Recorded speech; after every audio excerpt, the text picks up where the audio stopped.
Personality is the invisible language that shapes how others treat you, and confidence is the force that determines how far you are able to go. From the very first moment you step into a room, meet someone new, or even appear on a screen, judgments begin to form, often within seconds. People are reading you constantly. The tone of your voice, the energy in your posture, the steadiness of your reactions. These details speak louder than words, and if you leave them unchecked, you hand over the power to others to decide who you are in their eyes. Yet the mistake most people make is waiting for confidence to arrive on its own. They believe it will come naturally with age, with success, or with the right opportunity. But confidence doesn't work that way. It isn't something that appears, it is something you build. Brick by brick, action by action. It takes shape every time you make the choice to step forward instead of holding back. Every time you raise your voice when silence would have been easier. Every time you risk failure just to prove to yourself that you're capable. Confidence grows through consistent, deliberate practice, not through wishing or waiting. The same is true for personality. It's easy to think of it as something fixed, something you were born with. But in reality, personality is like a living thing. It develops, it adapts, it can be refined. Every small adjustment in how you listen, how you communicate, how you carry yourself, adds depth and influence to the person others experience. And the more intentionally you work on it, the more magnetic and memorable you become. That is why this journey matters. The insights you are about to hear come from daily tips to improve your personality and confidence. And they are not complicated theories or distant ideas. They are grounded, practical, and proven actions you can weave into your daily life right now. As you listen here on Book Sounds Better You, keep in mind that what you choose to apply today, the words you speak, the way you present yourself, the small habits you practice, can completely reshape the way others see you, and more importantly, the way you see yourself. Chapter 1. Look people in the eyes when they talk. The way you use your eyes often speaks louder than the words leaving your mouth. Eye contact is one of the most direct signals of confidence, sincerity, and presence, yet it is also one of the most commonly neglected habits in daily life. To look another person in the eyes while they speak is to give them the rare gift of your full attention, and in return, you earn their respect and trust. More than any handshake, outfit, or carefully rehearsed line, the ability to hold someone's gaze has the power to shape how they see you and how you see yourself. Many people don't realize how often they break this connection. Instead of meeting another's eyes, they glance down at the floor, shift to the side, or let their gaze wander. Sometimes it comes from nervousness, sometimes from distraction, and sometimes simply from habit. Whatever the reason, the impression it creates is almost always the same: distance. The listener feels less valued, less heard, and less connected.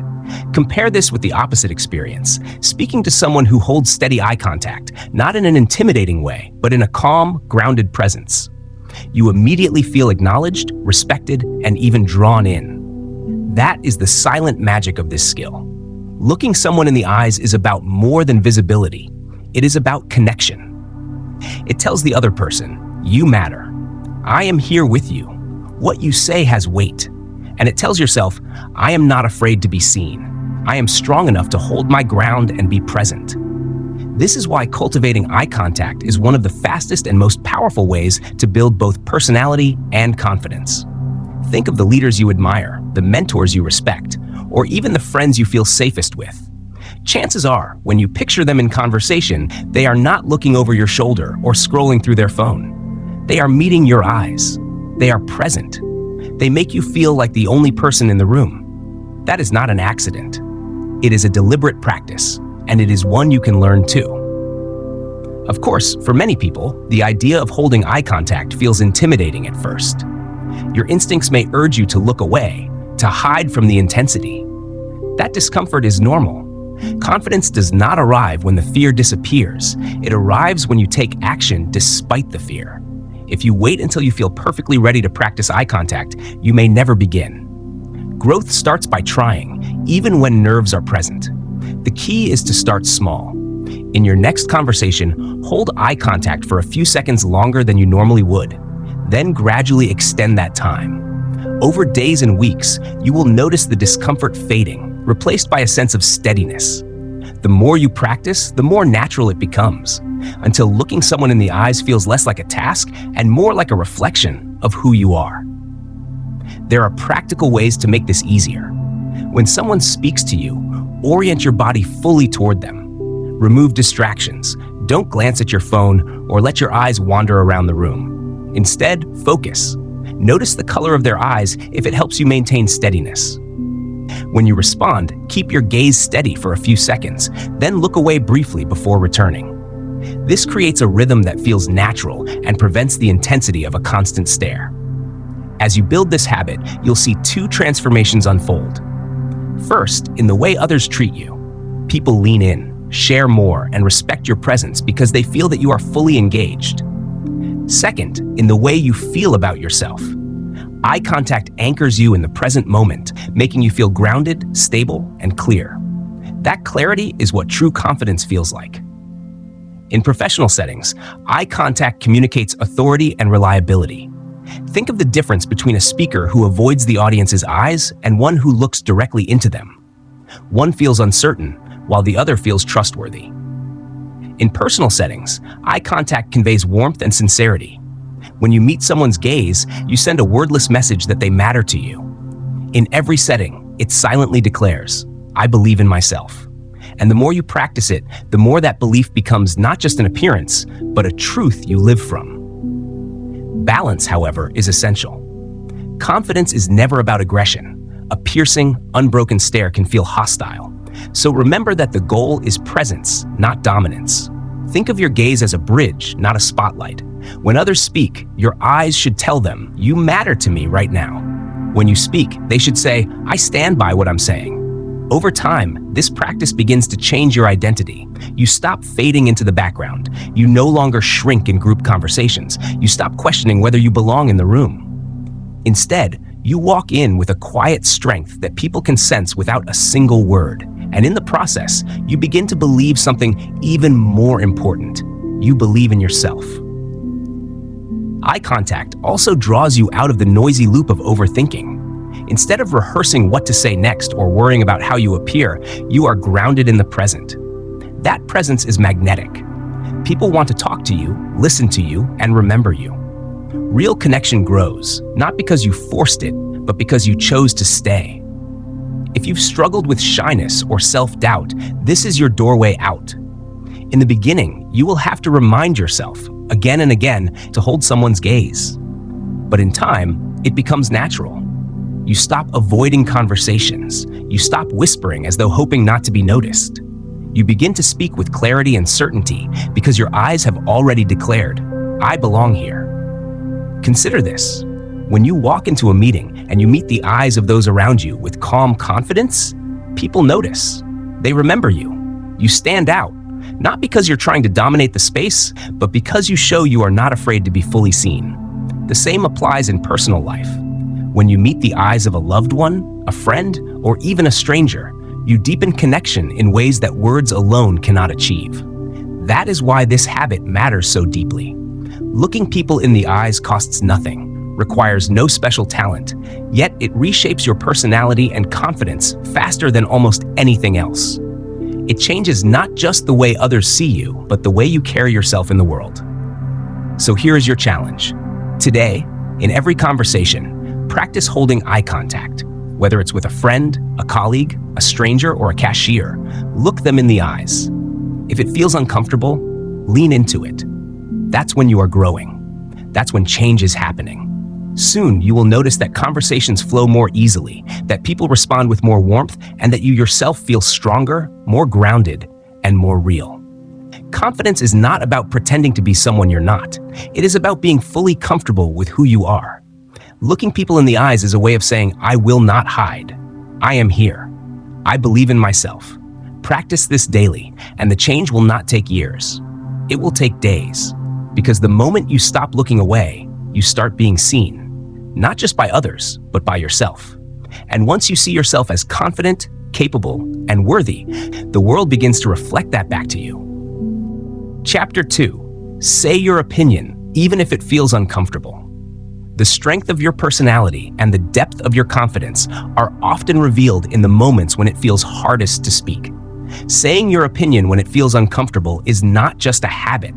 It is one of the most important skills you will ever develop if you want to build courage, authenticity, and presence in the world.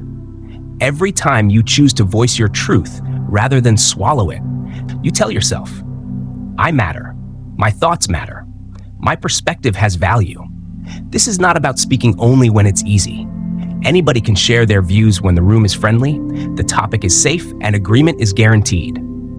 True confidence is tested in the uncomfortable spaces, in the meeting where everyone nods along with a weak idea, in the circle of friends who all agree on something you know isn't right, in the family discussion where silence would be easier, but honesty would be braver. In those moments, your mind starts whispering doubts. Should I say something? What if I'm wrong? What if I make things awkward? That hesitation is where growth either begins or ends. Most people take the easy path. They stay silent. They blend in. They convince themselves it's not worth the risk. But here's the truth. Every time you silence yourself out of fear, you reinforce the belief that your voice doesn't matter. You slowly train yourself to disappear.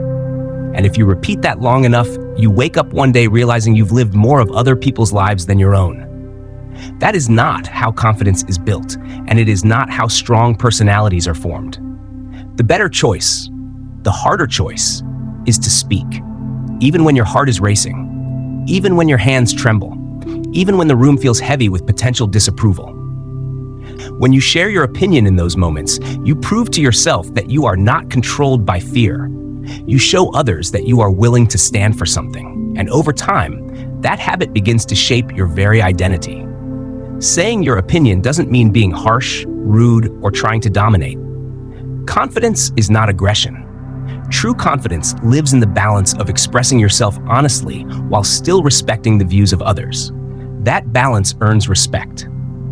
People may not always agree with you, but they will remember that you were willing to stand by your beliefs, and in the long run, that matters far more than being known as someone who simply agrees to keep the peace. Why do so many avoid speaking up? Often, the fear traces back to three roots: rejection, embarrassment, or habit. Rejection tells you that disagreement means dislike. Embarrassment convinces you that a mistake in front of others is unforgivable. And habit is the quiet repetition of silence, year after year, until it feels safer not to try. But habits can be broken and new ones can be built. The way forward begins with small steps. If speaking up in big moments feels overwhelming, start in small, low-stakes situations. When a group is deciding where to eat, voice your preference instead of shrugging with, "I don't mind." When friends discuss a topic you know well, share your knowledge instead of waiting for someone else to. These small acts teach your mind that the world doesn't fall apart when you speak. And slowly, you condition yourself to stop seeing expression as a threat and start seeing it as natural. As you continue practicing, something powerful happens. Your opinion stops being about the moment and starts being about your identity. In professional life, it positions you as someone who contributes ideas, someone who thinks independently rather than parroting others. In personal life, it makes you real, trustworthy, and authentic because people can sense when you are genuine. Authenticity, more than anything else, attracts respect. It is also important to accept that not everyone will agree with you. And that's not only fine, it's necessary. Disagreement is part of life. Silencing yourself just to avoid it is what robs you of freedom. When you share your opinion, knowing that some people will reject it, you stop depending on constant approval to feel secure. That freedom is at the core of real confidence. Too often, people fall into the trap of overthinking before speaking. They believe they need perfect words, flawless delivery, and airtight logic before their opinion deserves to be shared. By the time they've crafted the perfect line, the moment has passed. Understand this: you do not need to be perfect to be valuable. Your voice is worth hearing even when it is unpolished. Confidence comes not from flawless speeches, but from the willingness to speak with honesty and clarity. Still, delivery matters. The way you present yourself reinforces the weight of your words. Speak with a steady pace rather than rushing. Keep your tone calm but firm. Meet the eyes of the people you address. Avoid fidgeting or letting your gaze dart nervously around. These small physical habits ground your presence and align your message with your body. People don't just listen to what you say, they feel how you say it. When your presence matches your words, your opinions carry undeniable weight.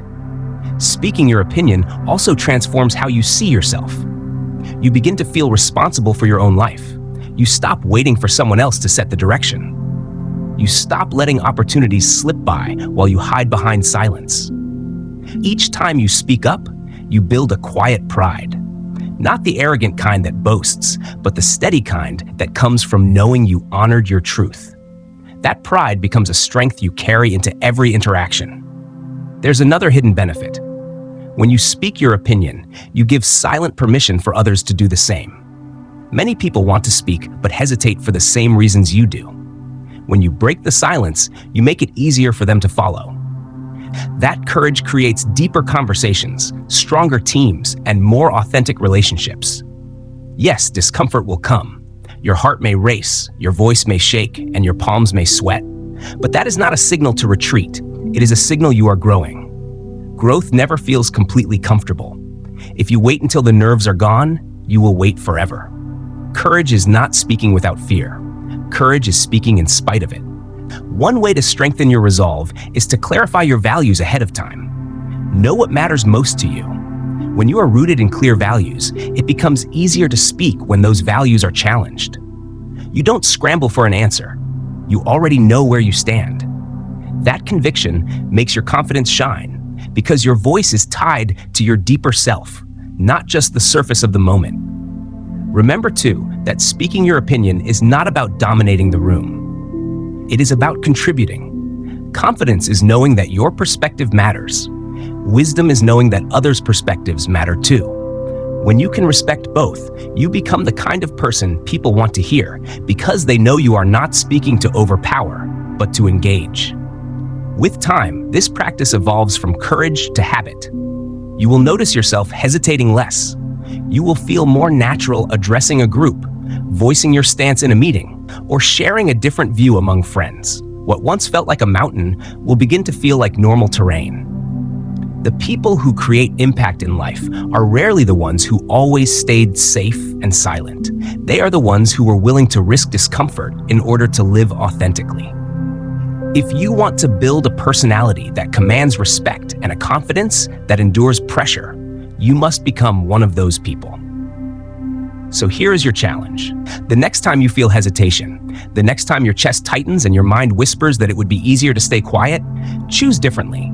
Say your opinion. Speak it clearly, calmly, and respectfully. Then notice what happens afterward. You will see that the discomfort fades, but the strength remains. Do it again tomorrow and again the next day. This is how you change not only how others see you, but how you see yourself.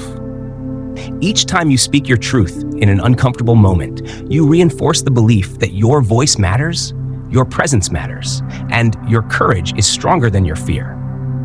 Over time, this doesn't just build confidence, it becomes the foundation of the person you are proud to be. Chapter 3.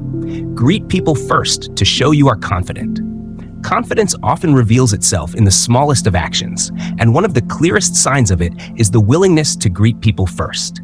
At first glance, it may seem like a minor detail, a simple hello or good morning. But beneath that simplicity lies something far more powerful: the ability to take initiative, to set the tone of an interaction, and to silently communicate that you are comfortable enough in yourself to reach out before anyone else does. Greeting people first is more than politeness. It is a declaration of presence, and presence is the foundation of real confidence. When you greet someone before they greet you, you send a strong, unspoken message. I am open. I am approachable. I am not waiting to be noticed. I choose to connect. That small act places you in the role of the initiator rather than the passive observer. And in a world where most people waiting to be seen, waiting to be acknowledged, waiting for someone else to act, you become the person who moves first. That difference matters more than most realize. Think about how people often behave when entering a room. Eyes drop to phones, hands fidget with bags or papers, or glances shift nervously to the floor as if pretending to be busy will make the awkwardness of silence disappear.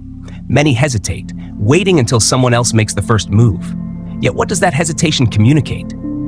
Even if you are perfectly capable and confident in other ways, that moment of passivity can create an impression of uncertainty.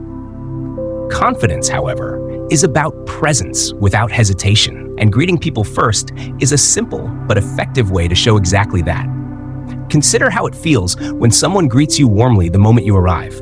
Instantly, you feel acknowledged, welcomed, and included. Now imagine you are the one offering that acknowledgement to others. With every hello, every good to see you, every good morning, you're not just filling silence, you're establishing energy, shaping atmosphere, and setting the tone. People notice that leadership, even if they don't consciously name it. Over time, they begin to associate you with warmth, with initiative, with confidence. They come to expect that you will be the one to ease tension, to start connection, and that expectation becomes trust. This is not simply politeness, it is influence. The first few seconds of any interaction carry extraordinary weight. They often decide how the rest of the exchange unfolds. If those seconds are filled with hesitation or avoidance, the moment passes without direction. But if you choose to speak first, to greet with clarity, you claim those seconds. You set the impression. Without saying much at all, you declare, "I am comfortable here. I acknowledge you. I am ready to engage." Of course, not everyone finds this easy. Some hesitate because they fear being ignored, worrying that if their greeting isn't returned with equal enthusiasm, they will look foolish. Others hold back out of social anxiety, believing it's safer not to try than to risk rejection. But this thinking puts all the power in someone else's hands.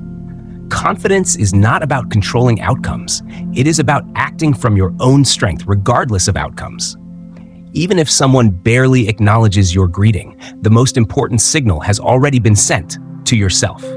You prove that you are capable of initiating, and that self-message is far more powerful than any lukewarm response. Greeting people first also changes how you carry yourself in daily life. Instead of moving through spaces like an invisible observer, you begin to move with awareness. You notice people. You acknowledge their presence. You participate in the environment instead of trying to hide from it. This outward focus sharpens your social awareness because you are no longer locked inside your own head. You are connected to the world around you. The way you greet people matters. A weak, hesitant mumble sends the wrong message. If you drop your eyes, barely lift your head, or whisper your greeting, you are not projecting confidence. You are undermining it. To make your greeting effective, keep it simple but deliberate. Stand or sit upright. Make brief but genuine eye contact. Speak clearly, with enough volume to be heard, but not so much that it feels forced. Add a small, natural smile to convey warmth. These subtle details combine to create an impression that is both approachable and self-assured. Over time, this simple habit creates opportunities you might never have expected. People remember those who acknowledge them. They remember how you made them feel in the first few seconds of meeting. Consistently greeting people first means consistently being remembered in a positive light. In the workplace, it can shift the atmosphere around you. Colleagues respond with more openness, cooperation flows more easily, and your reputation as someone approachable strengthens your influence. In social settings, a simple greeting can break the ice, ease tension, and make others feel more at home. Even in everyday encounters, in shops, in hallways, in neighborhood streets, a short, sincere hello can turn an ordinary moment into a connection. One of the most powerful aspects of this practice is how it reconditions your own mindset. Greeting first becomes less about others and more about yourself. Every time you initiate, you reinforce the belief that you are not a passive participant in life. You are an active creator of your interactions. That proactive mindset, repeated in small acts like greetings, builds a foundation of confidence that extends into bigger challenges. It also provides a gentle but effective way to reduce social anxiety. Many people avoid interactions because they fear rejection. By greeting first, you face that fear in manageable doses. You give yourself proof again and again that initiating is rarely as risky as it feels. Over time, those small victories add up, reshaping your self-image into one of courage and competence. Another benefit is the ripple effect. When you greet someone with clarity and presence, they often mirror your energy. A firm, friendly good morning tends to bring out the same in return. You become a subtle leader in the exchange, setting the tone without needing to force anything. But remember, authenticity matters. In a formal setting, good afternoon or nice to see you may feel appropriate, while in a casual environment, hey, how's it going, works better. The key is that it feels real for you. Confidence is not pretending. It is expressing who you are in a way that fits the context. Greeting people first does not mean you have to dominate conversations or force social energy. The greeting itself is enough. Sometimes the exchange will end there. Other times it will flow naturally into conversation. The win is not in controlling the outcome. It is in taking initiative. Over time, the act of greeting becomes second nature. You won't overthink it, you won't rehearse it, you won't hesitate. It will simply be how you move through the world, confident, aware, approachable. And as you keep repeating this small act, you will notice the larger transformation. People begin greeting you back more quickly.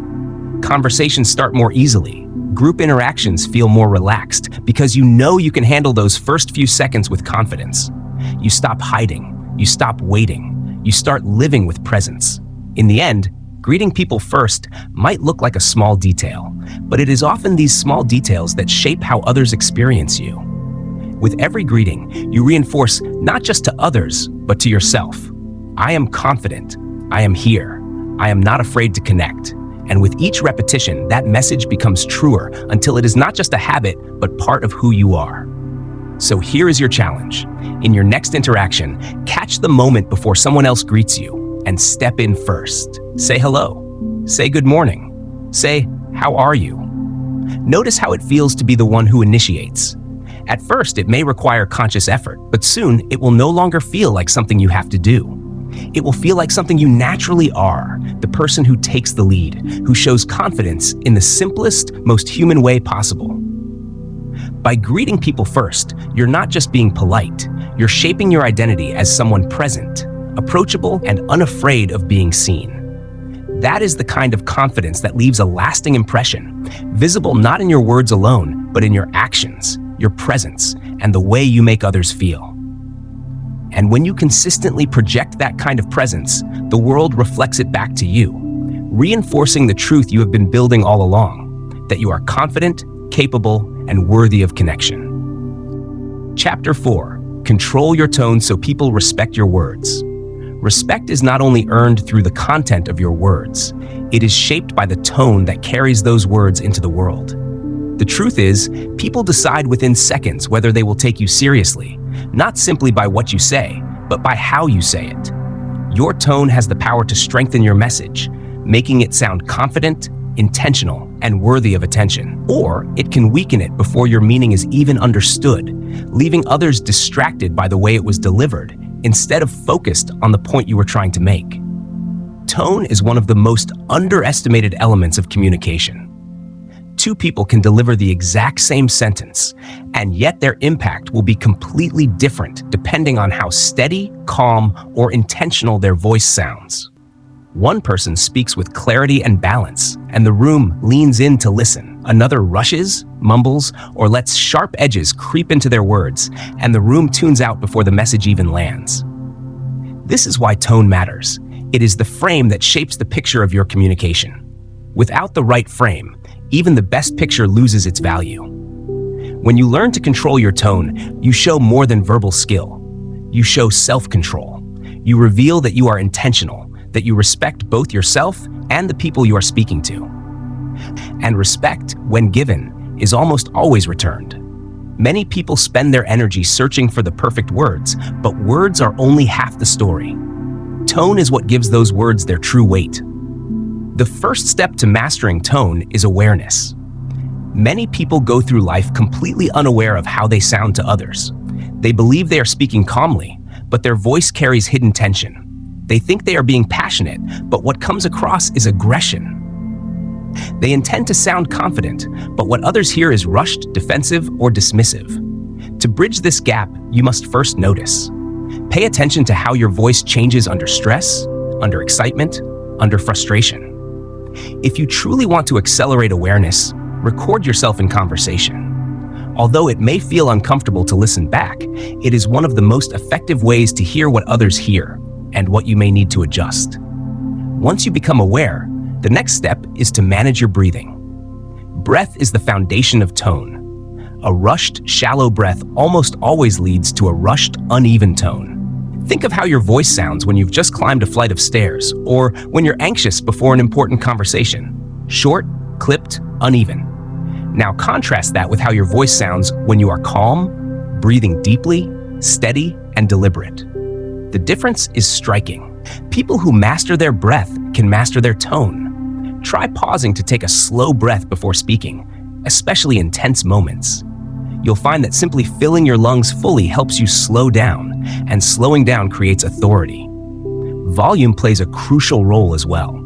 Speaking too softly can make people strain to hear you, sending the signal that you lack conviction. Speaking too loudly, on the other hand, can make you appear domineering or insecure, as though you are trying too hard to be heard. The art is in balance. Your voice should be strong enough to carry, yet measured enough to invite. In a small room, a gentle but clear tone is all you need. In a large hall or noisy space, you must project without shouting, letting your breath support your words instead of pushing them from the throat. That balance tells others you are in command of yourself and the environment. Pace is another area where tone is either strengthened or weakened.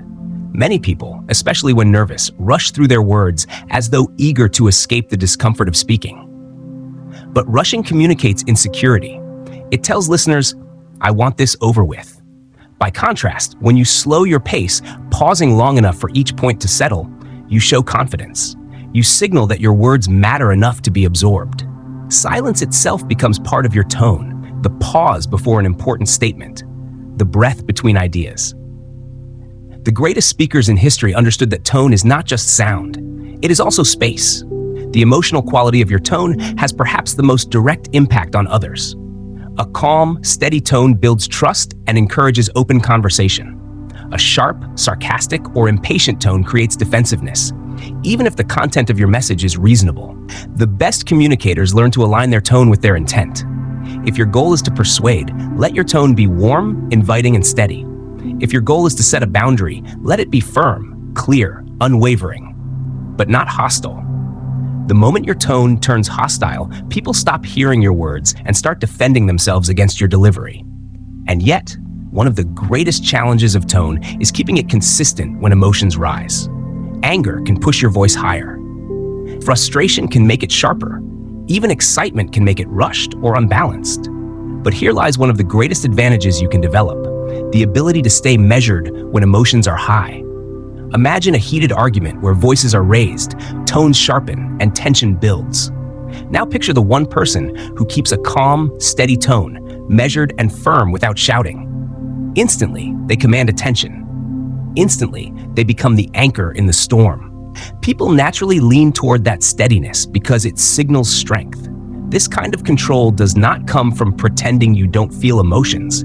It comes from choosing how to express them. A powerful habit is the pause.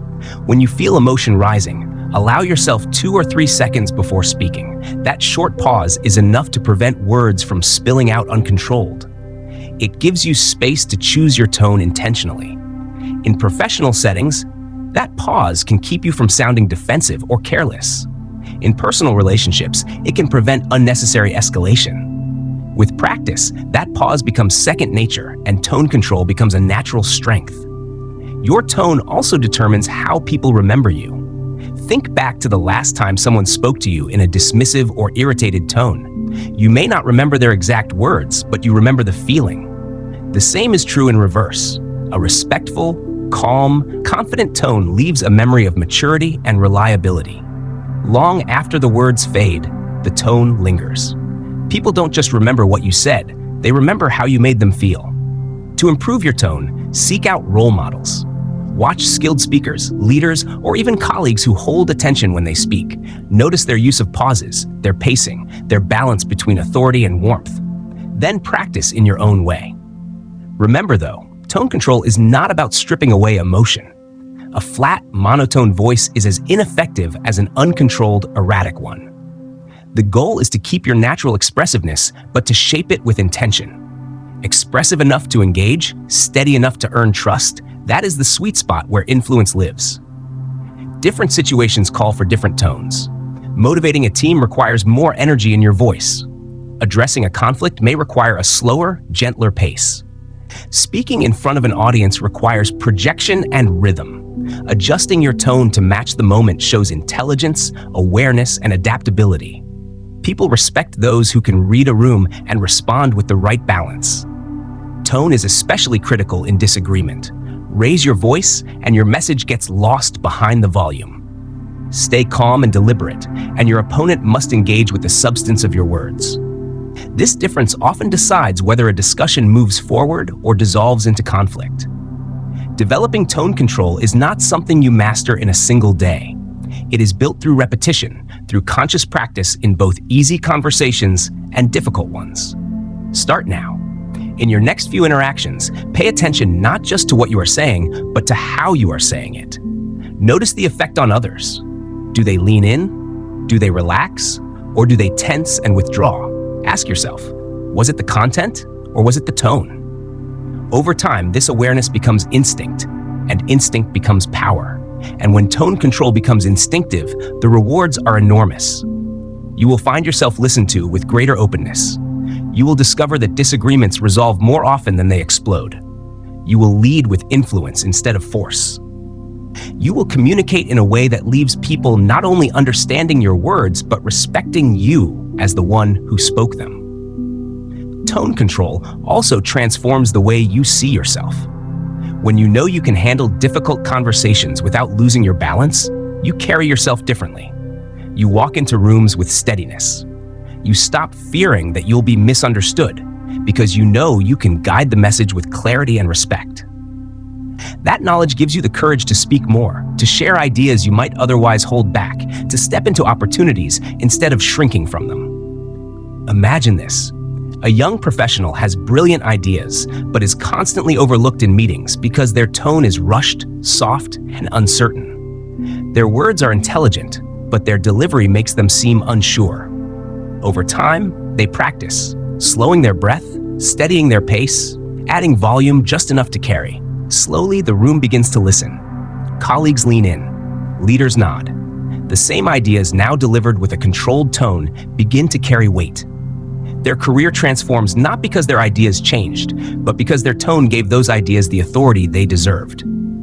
That is the power of mastering your tone. So here is your challenge. In every conversation this week, whether at work, at home, or in daily life, pay close attention to your tone. Before speaking, pause.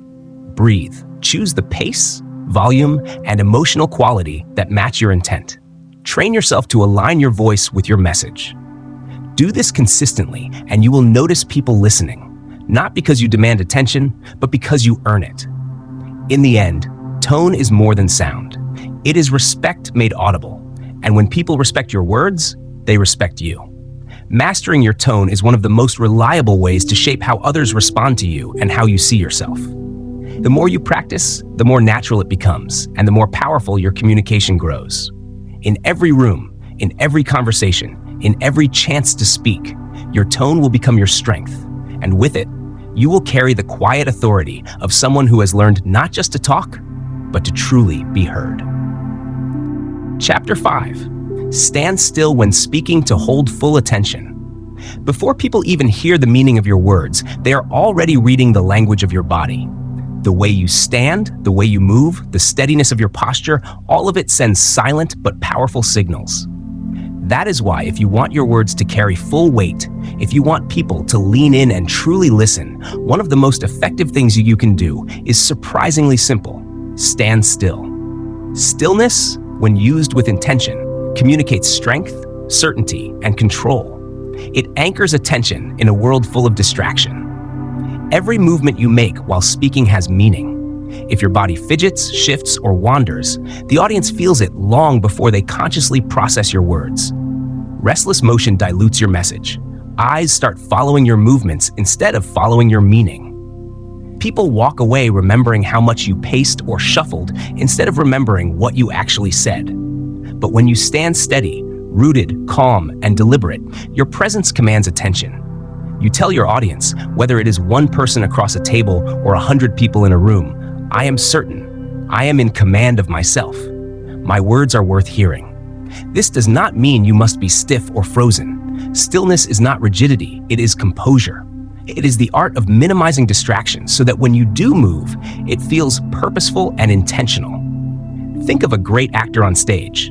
They may not move often, but when they do, when they step forward, when they raise a hand, the audience feels the weight of that movement because it was chosen, not scattered. The same applies to you in everyday communication. Unfortunately, many people move without realizing it. Nervous energy leaks into small fidgets, shifting weight from foot to foot, crossing and uncrossing arms, adjusting clothes, rocking on heels, tapping fingers.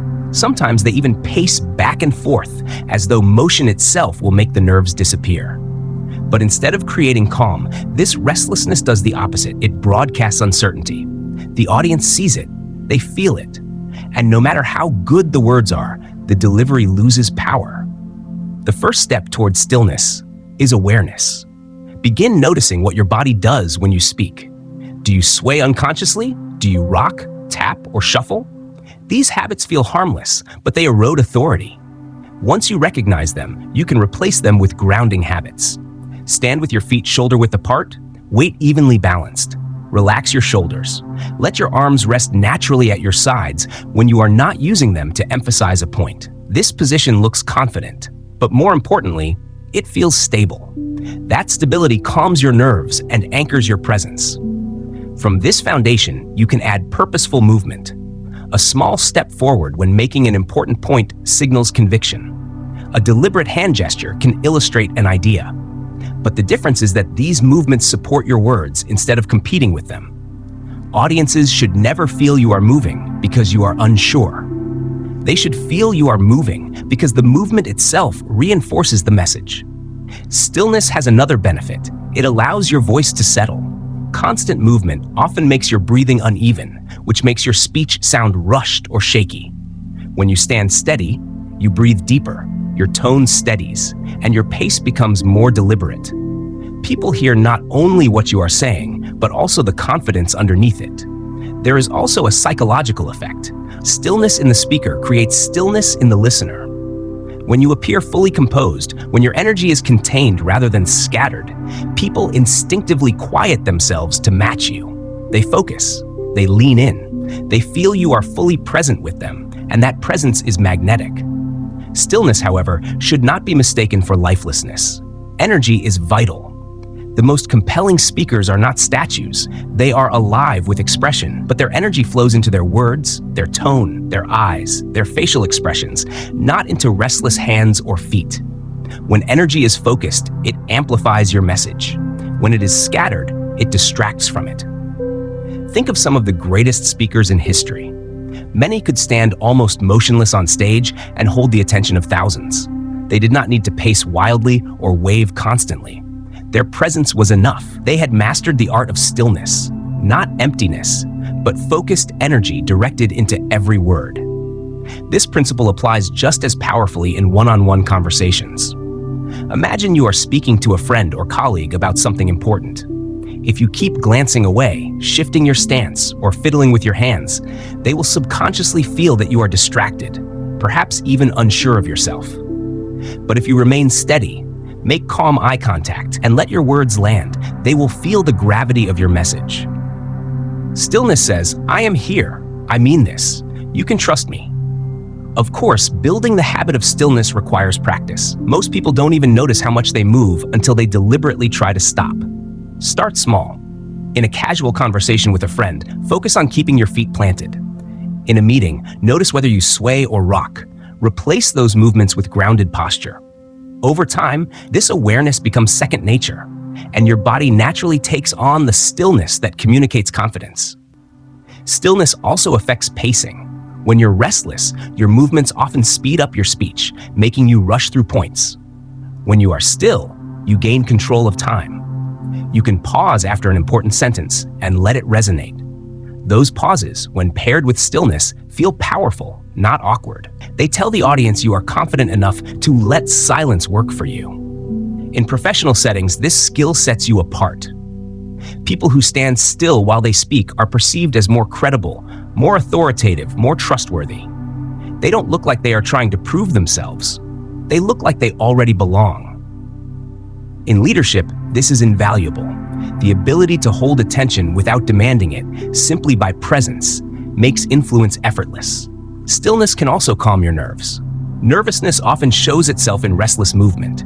By reducing that movement, you trick your own mind into believing you are calmer than you feel.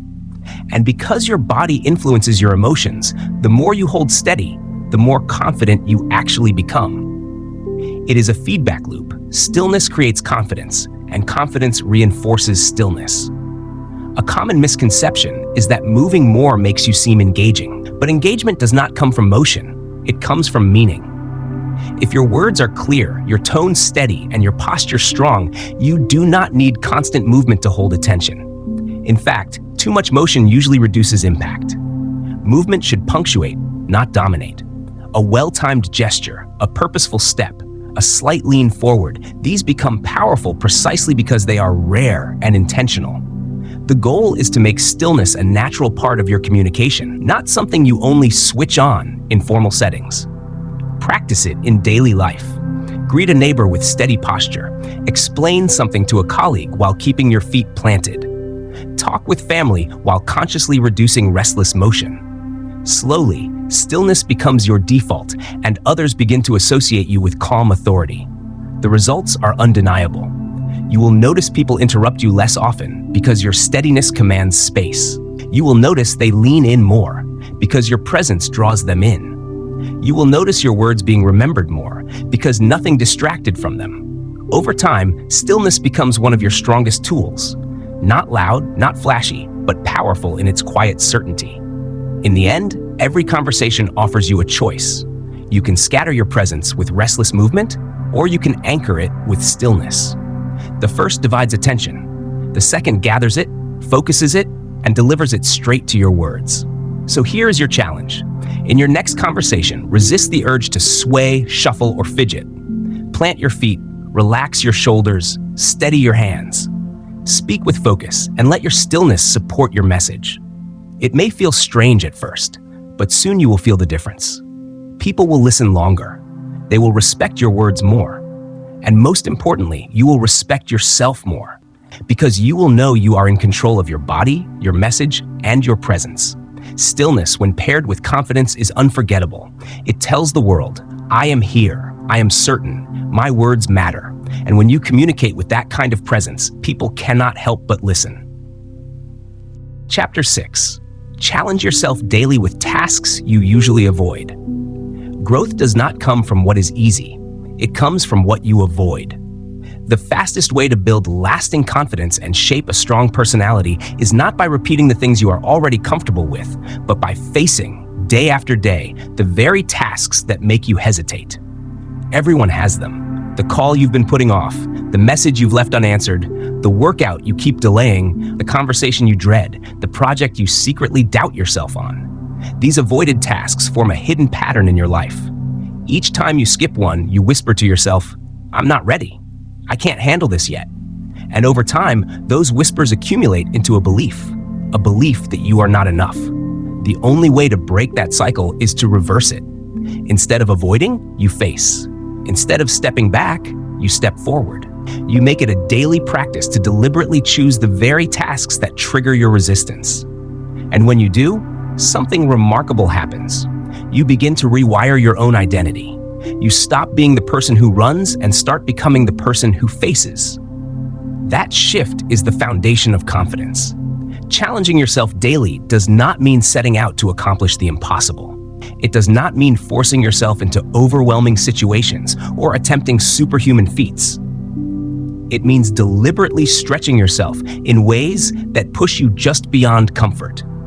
It may be something small, voicing an opinion in a meeting, choosing the tougher workout instead of the easy one, finally clearing that task you've been dodging all week. It may be something bigger, signing up for a course you don't feel ready for, applying for a role you secretly think is above you, or initiating a difficult but necessary conversation. The size of the challenge matters less than the consistency. The key is to build the daily habit of choosing growth over avoidance. Confidence is not built in comfort. It is built in tension. It is built in the split second when your mind whispers, "Don't do it. Not today, maybe later." And you answer back, "Yes, today, now." The people who seem naturally confident are not born that way. They are trained by repetition. They have learned that hesitation is the doorway, and walking through it again and again is what makes them strong. You might think that doing one uncomfortable thing a day cannot make much of a difference, but imagine repeating that choice not just once, but 365 times in a year. That's hundreds of fears faced, hundreds of resisted tasks completed, hundreds of private victories won. Each one leaves you a little braver, a little steadier, a little more convinced that you can handle whatever comes. Look back after a year of these daily challenges, and you will hardly recognize yourself. One of the greatest benefits of this practice is how it changes your relationship with fear. Most people wait for fear to go away before they act, not realizing that fear never disappears on its own. Fear shrinks only when you walk toward it. The first time you face something you've avoided, your heart will pound, your palms may sweat. The second time, it will feel easier. By the 10th time, you will wonder why it ever felt so intimidating. Fear loses its power when you repeatedly prove that you can move through it. Daily challenges also build discipline, and discipline is what sustains confidence long after motivation fades. Motivation may inspire you for a day, but discipline carries you through a lifetime. Every time you complete a task you normally would have avoided, you strengthen that muscle. You teach yourself that you don't need to feel like it to do it. You stop waiting for the perfect mood or the perfect moment. You start acting because you said you would, because it matters, because you've trained yourself to. That reliability is not only visible to others, it is deeply felt by you. It is worth remembering that not all challenges need to be public or dramatic. Some of the most powerful ones are invisible, known only to you. Maybe it's waking up an hour earlier to focus on your health. Maybe it's reading instead of scrolling your phone. Maybe it's breaking a habit you know is slowly weakening you. These private victories matter because they build self-respect. And self-respect is the bedrock of confidence. You cannot fool yourself for long. If you avoid what matters, you know it. If you face what matters, you know that too. Some days the challenges will be small, returning the phone call, finishing the task you've delayed, voicing a preference instead of saying, "I don't mind." Other days they will be big, speaking up in front of a group, applying for the opportunity you fear, having the conversation that makes your stomach twist. The scale is less important than the consistency. The rule is simple: one thing each day that you would normally avoid. No exceptions. Of course, the mind will resist. It will offer excuses, distractions, rationalizations. "I'm too tired. I'll do it tomorrow. This isn't the right time." That resistance is not a sign to stop. It is the exact signal that you are in the right place. Growth always hides behind resistance. Each time you move through it, you reclaim a piece of yourself from fear. The benefits of this habit go beyond the mental. Physically, you will notice it too. You'll walk with more purpose, stand taller, speak more clearly. That is because your brain begins to associate challenges not with failure, but with success. The more small battles you win daily, the more you expect yourself to win larger ones. That expectation builds an identity of strength. The habit also spreads. Begin with challenges at work, and soon you'll push yourself personally. Begin with physical challenges, and soon you'll speak more boldly in conversations. Confidence multiplies across domains because it is not task-specific, it is identity-specific. Once you start seeing yourself as someone who faces challenges, you carry that everywhere. And challenges are not just about fixing weaknesses. They can also be about stretching strengths. If you are already good at something, raise the bar, aim higher. Take on responsibility that feels just out of reach. Compete, stretch, because growth always lives at the edge of comfort, whether in weakness or in strength. Over time, this practice reshapes how you see yourself. You stop identifying as someone who hesitates. You start identifying as someone who acts, and identity is powerful. Once you believe you are the kind of person who steps up, you will seek more opportunities to prove it. Action reinforces belief. Belief drives more action. The cycle builds on itself until the version of you who avoided is left behind. In relationships, this habit makes you more dependable and more magnetic. People sense when someone faces life directly. They trust you because you do not shy away. They are drawn to you because you carry experiences and stories, because you live with momentum. In professional life, the impact is even sharper. The people who grow, who get promoted, who earn responsibility are not those who avoid. They are those who lean into the challenges others step away from. They show they can handle uncertainty, and that is leadership. You will not succeed at every challenge, and you don't need to. The benefit lies in the attempt. Even if you stumble, you break the pattern of avoidance. And often, the lessons in failure are the very ones that prepare you for your next success. This is not a short-term tactic. The power of this habit lies in permanence. Over time, the things that once felt intimidating will feel ordinary. That is the point. Growth shifts the baseline, and once it does, new challenges emerge. The habit never ends because there will always be another edge, another barrier to cross, another resistance to break. The person who faces daily challenges is not the same as the one who avoids them. One is reactive, letting fear dictate choices. The other is proactive, choosing growth over comfort. The difference shows in posture, in confidence, in results. So here's your challenge. Today, choose one task you've been avoiding. Do it. Tomorrow, choose another, and then another. Don't wait until you feel ready. Don't wait until you feel fearless. Step forward while the hesitation is still there. That is where strength is built. Because every day you face what you avoid, you are sending yourself a new message. I act. I grow. I do not let fear decide for me. Repeat that message long enough, and one day you will look back and realize the person who once avoided has disappeared. In their place stands someone stronger, braver, and more confident. Someone who doesn't just face life, but shapes it. Chapter 7. Speak slower to make your words more powerful. The pace of your voice tells people more than you realize. It is not just the vehicle for your message, it is the rhythm of your presence. Speak too fast, and your words tumble over each other, chasing the clock, leaving your listeners scrambling to catch meaning before it slips away. Speak too fast, and even when your message is brilliant, it risks being lost in the rush. But when you slow down, when you give your voice a deliberate rhythm, your words gain weight. They land. They echo. They stay. Think about the people who have influenced you most. The leaders, teachers, mentors, or even friends whose words lingered in your mind long after the conversation ended. Rarely were they the ones who spoke in a frantic rush.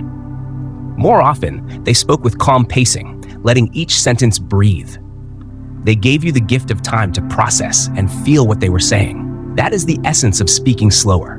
It is not about dragging your words. It is about respecting them enough to let them be heard. Why do so many of us speak too quickly? Often, it is nerves. When the heart races, the voice tries to keep up. Sometimes it is habit, formed from years of believing we must be fast to keep attention. Sometimes it is eagerness, the excitement of wanting to say everything at once. But regardless of the reason, the effect is the same. Speed diminishes power. Listeners may hear your sound but not absorb your meaning. They may nod politely but fail to connect. Confidence does not live in rushing. Confidence lives in control. When you speak slower, you signal that you are not afraid of silence, not desperate to finish, not worried that people will turn away. You are anchored. You are deliberate. You are willing to let your words stand on their own. That steadiness is magnetic. People lean in because your pace tells them, this matters. Slower speech also gives you control of tools that fast talkers rarely use well: tone, emphasis, and pause. A pause is not emptiness. It is space. It is permission for the listener to absorb. It is anticipation for what comes next. Imagine saying something powerful, then pausing for 3 seconds. Those 3 seconds can make your point echo louder than any repetition. Without pauses, everything blends together. With them, your words carve meaning into the memory of your listener. There is also a practical side. When you rush, you increase the risk of misunderstanding. Words blur, ideas collapse into each other. But when you slow down, you create clarity. People know what you mean because you gave them the time to hear it. This is especially critical in professional environments where precision matters. A rushed instruction can lead to mistakes. A calm, steady explanation creates trust. Imagine two managers giving directions to their teams. One rattles off a dozen points at lightning speed, and the team leaves the room confused, hesitant, unsure of priorities. The other slows down, pauses between each instruction, checks that the group is following along. That team leaves the room aligned, confident, and ready. The difference was not intelligence, it was pacing. Slower speech changes not only how others perceive you, but also how you perceive yourself. When you slow down, you breathe deeper, you think clearer, you feel calmer. You give yourself time to shape your thoughts instead of spilling them raw. This composure builds confidence because you experience yourself as steady and intentional. And here's something remarkable. Speaking slower can transform the energy of an entire room. A speaker who rushes makes everyone else tense, as though the audience must run to keep up. A speaker who slows down relaxes the atmosphere. People exhale, they trust the rhythm, they feel respected. That shift is not small. It is the difference between being heard politely and being remembered deeply. But how do you train yourself to slow down? It begins with awareness. Notice the moments when you speed up, often during stress, excitement, or when you want to impress. These are the exact moments when slowing down matters most. Then, focus on breath. Shallow breathing fuels speed. Deep, steady breathing anchors pace. Before you speak, inhale calmly and let your first words emerge at a deliberate rhythm. That breath will set the tempo for everything that follows. Practice in everyday situations. Tell a story to a friend more slowly than usual. Read aloud at a measured pace. Record yourself and notice whether your rhythm feels rushed. Over time, you will find your natural speed shifting towards steadiness. And when high-stakes moments arrive, an interview, a meeting, a negotiation, you will be ready. Even in casual conversations, you will notice that slowing down creates space for humor, for warmth, for connection that would have been lost in the rush. Some people worry that speaking slower will make them sound boring. The truth is the opposite. Boring speech comes from monotone delivery, not from deliberate pacing. If you vary your tone, emphasize key words, and use natural pauses, slower speech becomes more captivating. It gives listeners time to connect emotionally instead of just processing mechanically. Think of music. It is not speed that creates beauty, but rhythm. Your voice works the same way. A song without pauses is just noise. A voice without pacing is the same. Slower speech also protects you in difficult conversations. In conflict, speed fuels escalation. The faster you talk, the less you filter. Words spill out that you regret. But when you slow down, you create space between thought and expression. That space gives you control. It allows you to express clarity without aggression, conviction without hostility. Leaders and negotiators know this well. They often slow down in moments of tension, showing composure while others lose control. A rushed voice in an argument adds fuel to fire. A slow, calm voice pours water on it. And beyond professional settings, this habit enriches your personal life. In everyday conversations, slowing down makes others feel included. You leave space for their responses. You notice their body language, their reactions, their subtle cues. You stop rushing to speak and start engaging to connect. Relationships deepen because conversations become exchanges, not monologues. A parent who slows down when talking to a child gives that child a sense of importance and attention. A partner who slows down when sharing feelings makes the other feel safe to open up. Stillness of pace signals presence, and presence builds trust. The long-term benefits are profound. As you practice slowing down, you will notice fewer interruptions because people can follow you more easily. You will notice your words being repeated back because they had time to be remembered. You will notice yourself feeling calmer because you are no longer racing your own voice. And you will begin to carry yourself differently, with the quiet authority of someone who controls the moment instead of being controlled by it. Slowly, your reputation shifts. People describe you as thoughtful, as steady, as clear. They trust your voice because it always comes with intention. So here is your challenge. In your next conversation, especially when the topic matters, consciously slow down. Take a breath before you begin. Pause after a strong sentence. Let silence work for you instead of fearing it. And watch how the room changes. Watch how people lean in. Watch how you feel stronger, steadier, more in control. Do it again the next day and again the next until pacing becomes not a trick you use, but a part of who you are. Because the truth is simple. Fast words are often forgotten. Slow words, delivered with intention, live on. Slow words cut through noise. They linger in memory. They shape impressions that last. When you slow down, you tell the world, I believe in my message, and I trust it enough to give it space. Speak slower, and you will discover that your voice carries not just sound, but influence. Not just language, but power. The kind of power that makes people stop, listen, and remember you long after the words themselves have ended. Chapter 8. Ask thoughtful questions to make conversations more meaningful. The quality of your conversations often comes down to the quality of the questions you ask. Most people spend more energy preparing what they want to say than they do thinking about what they could ask.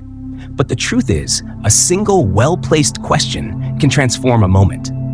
It can take a dull, routine exchange and turn it into something that feels alive. It can change a stranger into a friend. It can make someone feel important, understood, and valued in ways that casual statements never could. A thoughtful question is more than polite curiosity. It is an invitation. When you ask with intention, you are inviting the other person to step past the surface details of life and to share what truly matters to them. You are handing them a space in which they can reveal a part of themselves, a thought, a dream, or an emotion they might not have shared otherwise. And when that happens, connection deepens. What could have been forgettable small talk becomes a memory that lingers. Think about your own experiences. How many times have you walked away from a conversation feeling uplifted, not because of what you said, but because of what someone else asked you? Maybe they asked about your passions instead of just your job title. Maybe they noticed the excitement in your eyes and asked, "You seem energized by this. What about it lights you up?" That single question made you feel recognized. It gave you permission to express more than facts. It allowed you to express yourself. That is the power of asking well. The problem is that most people ask out of habit, not out of care. The questions are generic, predictable, and safe. How's it going? What's new? How was your weekend? These are fine as greetings, but they are like shallow wells. You can only draw so much from them before you hit emptiness. If you want deeper conversations, you need deeper questions. A thoughtful question digs without drilling. It invites without intruding. It challenges without pressuring. Imagine someone tells you they've started a new job. The reflexive response might be, "That's great, congratulations," and then moving on. But what if instead you said, "What do you enjoy most about it so far?" Suddenly, they're not giving you a headline, they're sharing an experience. Or imagine a friend tells you they've been busy. You could nod, say, "Me too," and let the moment pass. But if you ask, "What's been taking up most of your energy lately?" the door opens wider. They might talk about work, family, a passion project, or even struggles they've been carrying quietly.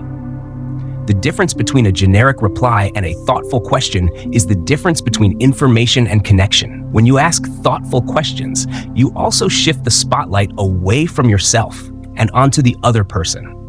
And this is critical. People naturally enjoy talking about themselves, not because they are self-absorbed, but because most of us long for recognition. We want to be listened to without interruption. We want our stories to matter. When you give someone that gift, they associate you with warmth and positivity. They walk away not saying, "That person was interesting," but "That person made me feel interesting." And in the long run, that is far more powerful. But asking good questions is not about prying. It is about balance, curiosity paired with respect. You must always be reading the person in front of you. If they hesitate, if they seem unsure, you pivot. You don't press.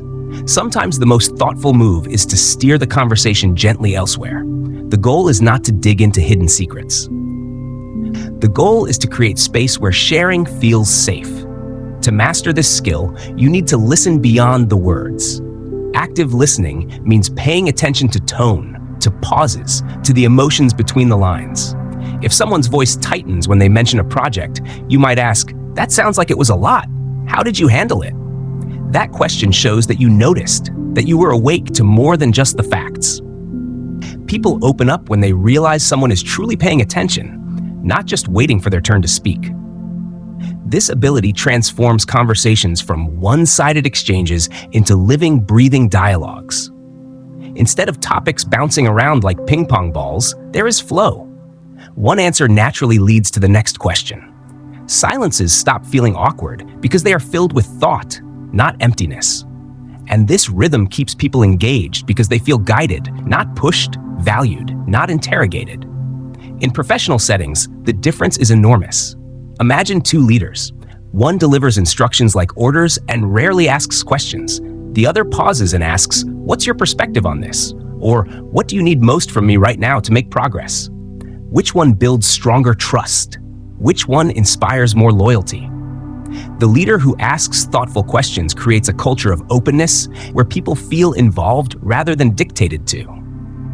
That is the power of curiosity in leadership. In personal relationships, it is just as transformative. A partner who asks, "What's something you've wanted to talk about but haven't?" creates intimacy. A parent who asks their child, "What was the best part of your day?" or "What made you smile today?" creates bonding moments that go far deeper than "How was school?"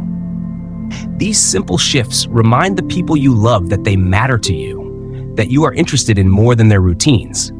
You are interested in their hearts. And thoughtful questions don't just build connection, they also expand your world. Every person you meet knows something you don't. They have lived experiences, fought battles, celebrated victories, and gathered insights that could change the way you see life. But you can only access that wisdom if you ask. Questions are doors. Each time you ask sincerely, you unlock a new room you've never entered before. And over time, those rooms form a palace of perspective, bigger, richer, more complex than the narrow halls of your own experience.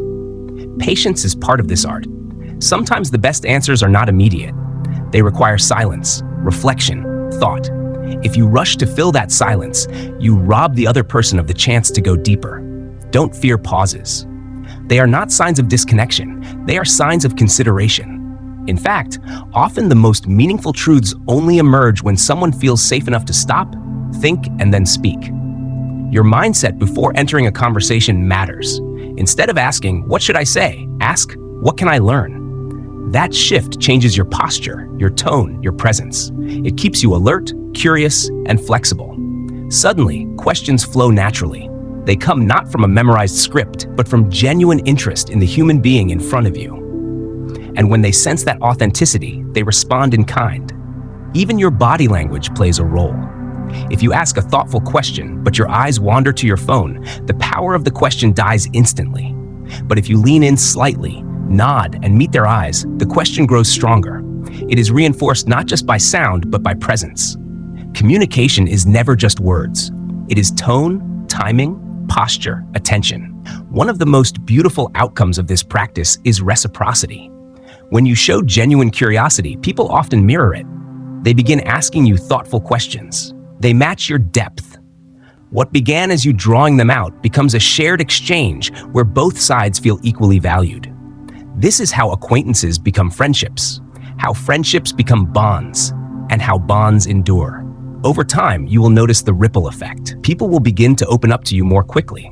They will trust you more deeply. They will seek you out because conversations with you feel different. They feel meaningful, nourishing, memorable. You will become known as the person who listens, the person who cares, the person with whom every exchange feels valuable. So, here is your challenge. In your very next conversation, resist the pull of autopilot. Don't ask the safe, surface-level question just to pass time. Instead, pause. Listen carefully to what was just said. Then ask something that goes one step deeper. Ask something that says, "I heard you, I noticed you, I care." And then wait. Let them answer fully. Let them share what they choose. Give them the gift of space. Because in the end, conversations are not remembered for cleverness or length. They are remembered for meaning. And meaning is created not by the answers you give, but by the questions you dare to ask. Make them thoughtful, make them sincere. And you will discover that your words have the power not just to start conversations, but to change lives, one meaningful exchange at a time. Chapter 9. Hold your ground when someone doubts your ability. When someone looks you in the eye and questions your ability, you feel it instantly. The words may be simple, even polite, but the weight behind them sinks into your chest like a stone in still water. It shakes something inside you, stirring memories of the times you've stumbled, the projects you've abandoned halfway, the moments you've second-guessed yourself. Doubt, especially when spoken by another person, has a way of digging into the fragile places where your confidence lives. It is sharp, it is piercing, and if you are not careful, it can echo far longer than the moment itself. And yet, within that very moment lies a choice that defines who you will become. Will you surrender to the judgment, letting their words become a cage that limits you? Or will you hold your ground, steady your breath, and decide that no one else's vision of you is stronger than the one you carry for yourself? That is the true test of confidence. That is the true meaning of resilience. Holding your ground when someone doubts you does not mean snapping back with arrogance. It does not mean shouting or throwing their skepticism in their face. The strongest response is rarely the loudest one. True confidence is quiet, steady, calm. It is the kind of presence that says, without needing to shout, "I know who I am, I know what I can do, and I refuse to let you write my story for me." You must understand something vital. Most of the time, when people doubt you, they are not really speaking about you. They are speaking about themselves. Their words come filtered through the lens of their own fears, their own failures, their own limits. A teacher who once failed at a dream may tell you that yours is unrealistic. A colleague who never took risks may urge you to play it safe. A family member who has always chosen comfort over challenge may advise you to settle. Their doubts are mirrors reflecting their ceilings, not your potential. If you forget this, you may accidentally carry their limits as your own. But if you remember it, you will see their doubt for what it truly is: projection, not prophecy. The first step in holding your ground is composure. When someone questions your ability, your body reacts, the heart races, the muscles tighten, your pride surges, demanding that you defend yourself, that you list every achievement, every reason they are wrong. But the louder the defense, the weaker it often sounds. Real strength does not come from frantic words, it comes from steady presence. Instead of rushing to argue, pause, breathe. Let your stillness speak before you ever open your mouth. And then when you do speak, keep your tone calm. Keep your words clear. A simple statement like, "I hear your concern, but I know I can handle this," carries far more power than a heated lecture.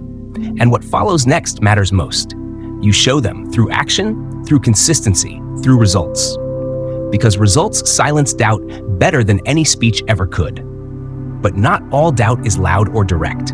Sometimes it is quiet, subtle, almost invisible. You apply for an opportunity and are quietly passed over. Someone hesitates before trusting you with responsibility. A promotion goes to someone else without explanation. The words may not be spoken, but the message is clear. We are not sure about you. These moments cut deeply because they feel personal, even when they are not. And yet, these too are moments to hold your ground. You may not be able to change their immediate perception, but you can make it harder and harder for them to deny your ability by showing up with such excellence, such consistency, that ignoring you becomes impossible.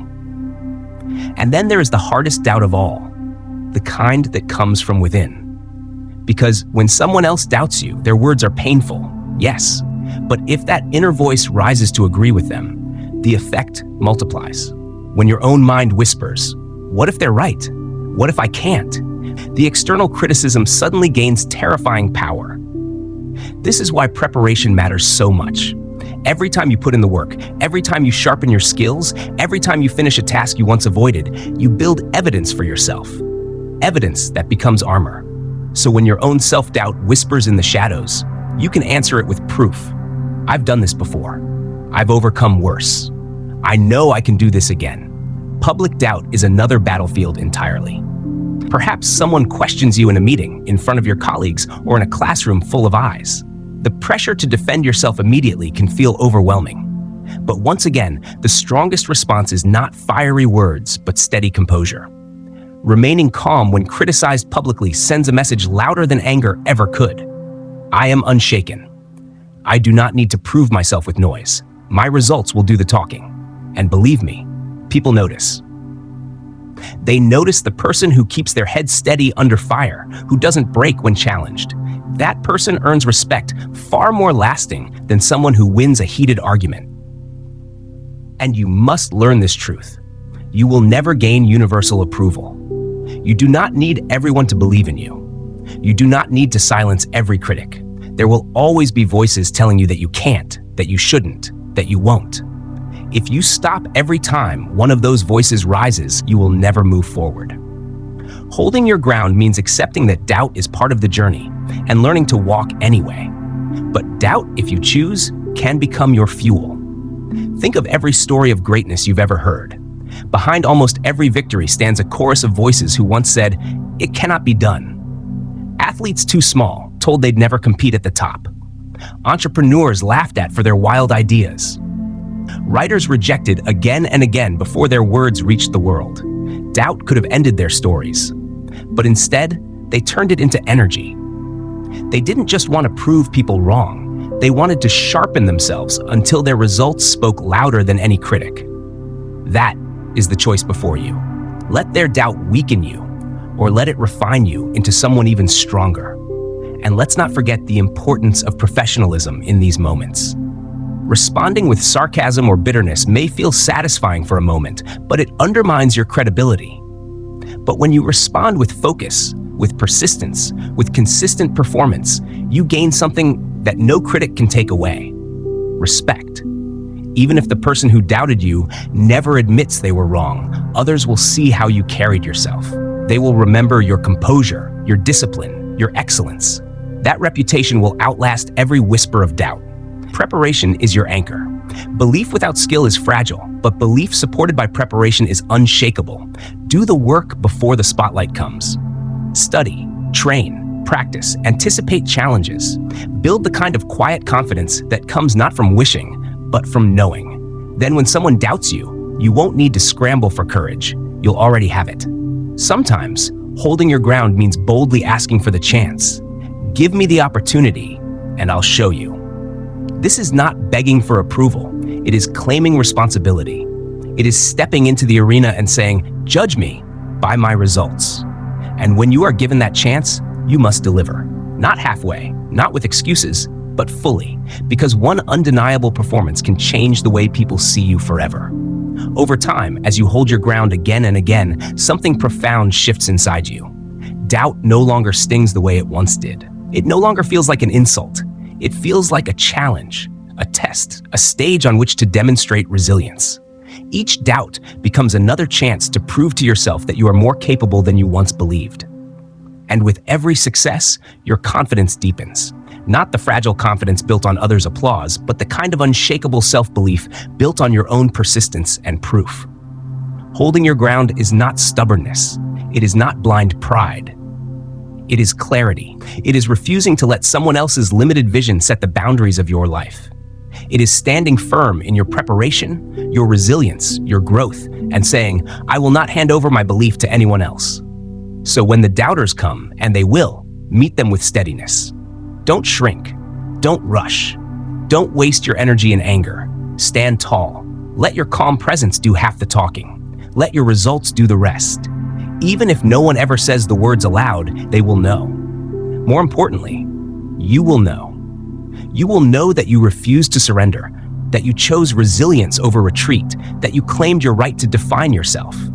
And once you know that, once you have held your ground against the storm of doubt, you carry that strength into every room, every challenge, every opportunity that comes next. No critic, no skeptic, no whisper of uncertainty will be able to shake you, because you will have built your confidence on something far stronger than approval. You will have built it on proof. Proof you gave yourself, proof that lives inside you, proof that no one else can take away. That is the power of holding your ground. And from that power, the future is yours. Chapter 10. Take the lead in situations where others hesitate. Taking the lead when others hesitate is one of the clearest signs of true confidence. It means being willing to step forward when everyone else is frozen, being willing to make the first move when silence fills the air, and being willing to accept responsibility when others would rather avoid it. In every area of life, work, family, friendships, and even casual social settings, moments arise when hesitation takes hold of a group.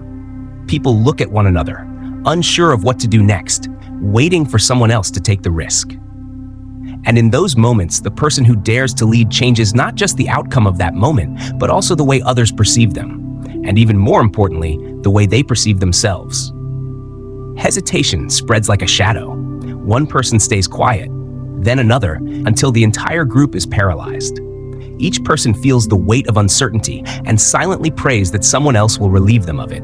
Fear fuels this stillness, fear of making a mistake, fear of being judged, fear of stepping into the spotlight and being wrong. And yet, what most people fail to realize is that hesitation is often more damaging than failure itself. At least failure teaches. At least failure moves you forward. Hesitation teaches nothing, achieves nothing, builds nothing. This is why leadership in these moments matters so much. When you step forward, even with the simplest of actions, you break the spell. A stalled meeting suddenly has direction because you suggested a next step. A tense silence in a group is dissolved because you spoke first. A crisis begins to ease because you offered the first move. Leadership is rarely about having all the answers. It is about creating momentum when others are stuck. Think about the workplace. A group of colleagues faces a problem that no one wants to touch. Each person avoids eye contact, hoping someone else will suggest a solution. The silence grows heavier by the second. Then you speak. Here's how I think we can start. You may not solve the entire problem in that moment, but you've shifted the energy of the room. People feel relieved. They begin to respond. They build on your suggestion. You didn't have to be perfect. You simply had to be first. That single act begins to set you apart in their minds as someone reliable, someone decisive, someone who can move things forward when others hesitate. The same principle applies at home. Picture your family facing an unexpected challenge, financial stress, a sudden repair, a conflict that no one wants to address. Everyone hesitates, uncertain of how to begin. You are the one who calmly says, "Let's take this one step at a time, and here's the first step." In that moment, you become the anchor, the source of stability. Even if the full solution is not yet clear, your willingness to move turns fear into progress. Your loved ones begin to trust that when things are uncertain, you can be counted on. That trust, over time, becomes one of your most valuable qualities. Even in simple social settings, this habit stands out. A group of friends debates endlessly about where to eat or what to do. Time slips away in hesitation. The one who says, "Let's do this," instantly becomes the source of momentum. It may not feel like leadership, but it is. Because leadership is not always about grand, dramatic acts. Often it is about the courage to do what others avoid, to decide, to speak, to move. But stepping forward when others hesitate does not come without risk. To lead is to expose yourself. It means being visible. It means being the one people look at when things go wrong. It means opening yourself to criticism. That is why so few people do it. Yet this visibility, while risky, is also the very thing that builds trust and influence. People may not always agree with your decision, but they will always remember that you had the courage to make one. They may question your path, but they will not question your strength. And here lies a truth you must remember. Failure while moving is always more valuable than safety while waiting. A decision that leads to a mistake still teaches, still creates lessons, still generates momentum. A decision avoided teaches nothing, creates nothing, leaves nothing behind but regret. That is why the greatest leaders in history are not those who waited for perfect clarity, but those who acted when clarity was absent. They moved first, and because they moved, others followed. To lead in moments of hesitation, you must also master composure. If your action is frantic, if your voice is rushed, if your movements are driven by panic, people will hesitate to follow. True leadership shows itself not just in action, but in steadiness. A pause to breathe, a calm tone, a suggestion offered with clarity, not arrogance. When you say, "Here's one way we can begin," you don't just create movement, you create trust. People feel safer following someone who seems steady in the storm. This practice does more than change how others see you. It changes how you see yourself. Each time you take the lead while others hesitate, you build evidence that you are capable of responsibility. You begin to rewrite your identity, not as someone who waits, but as someone who provides direction. That shift in identity is powerful. Once you see yourself as someone who leads, you no longer fear moments of hesitation. You welcome them. You think, this is my opening. This is my cue. And once hesitation becomes your signal, you transform uncertainty into opportunity. Over time, this habit reshapes your reputation. At work, people remember the person who spoke up when no one else would. They remember who offered clarity in the silence. Even years later, that memory influences the way they see you, the opportunities they extend, the respect they give. In personal relationships, people learn to trust you, not because you always know the perfect solution, but because you are willing to move forward when others stop. That reliability deepens bonds and builds trust that lasts a lifetime. Of course, self-doubt will whisper. You will ask yourself, who am I to take the lead here? And the answer is simple. You are the person willing to step forward. That alone sets you apart. You don't need to be the most experienced or the most knowledgeable. You simply need to be the one who acts. With every step you take, experience and knowledge will grow. Leadership is not the reward for being ready. It is the process that makes you ready. You may also worry about overstepping, about appearing pushy or arrogant. But true leadership is never about shutting others out. It is about creating movement that others can join. A simple phrase like, here's a starting point, what do you think, opens the door. It shows courage without control, direction without domination. And once people see that your leadership is collaborative, not forceful, they will follow willingly. And perhaps most importantly, taking the lead when others hesitate teaches you to embrace uncertainty. Most people wait for perfect conditions before they move. But perfect conditions are rare, and when they do appear, they never last. The ability to act without perfect information, to move in uncertainty, is one of the greatest strengths you can ever develop. It means you will not be paralyzed when life surprises you. It means you will not freeze when unexpected challenges appear. Instead, you will step forward, assess quickly, and begin. That ability is invaluable, and it is built only through practice. The more you practice, the sharper your decision-making becomes. You learn to weigh options quickly, to communicate clearly, to adjust as new information arrives. You become comfortable with responsibility, comfortable with visibility, comfortable with the idea that not everything will go perfectly, and that it doesn't need to. Because leadership is not about perfection, it is about progress. And here is the lasting truth. People will remember you for these moments. They may forget the details of the project, the outcome of the dinner, the exact decision that was made. But they will remember who spoke first when silence grew heavy. They will remember who gave direction when everyone else froze. And that memory, more than almost anything else, will shape your reputation. So when the room falls silent, when hesitation grips the group, see it for what it is, your chance to lead. Not because you have all the answers, not because you need the spotlight, but because you understand that movement is always better than stillness. Step forward. Speak clearly. Offer a direction. Invite others to join. Even if the path isn't perfect, you will have already accomplished something greater. You will have proven that you have the courage to move. If you make this your habit, you will discover that people look to you more, trust you more, and depend on you more. But the greatest reward will not be their trust. It will be your own. You will know, deep inside, that when hesitation comes, you will not wait. You will lead. And that identity, quiet, steady, unshakable, will carry you into every challenge that lies ahead. Because the truth is simple. Leadership belongs to the ones who move first. Every ending carries within it a new beginning. As this journey together draws to a close, I want you to remember that Daily Tips to Improve Your Personality and Confidence is not a book to be left behind on a shelf. It is a living compass, meant to guide you into each tomorrow you step into. Every smile you give, every word you speak, every presence you bring into a room is another chance to put these lessons into practice. The truth is, confidence is not a distant dream. It is a daily decision.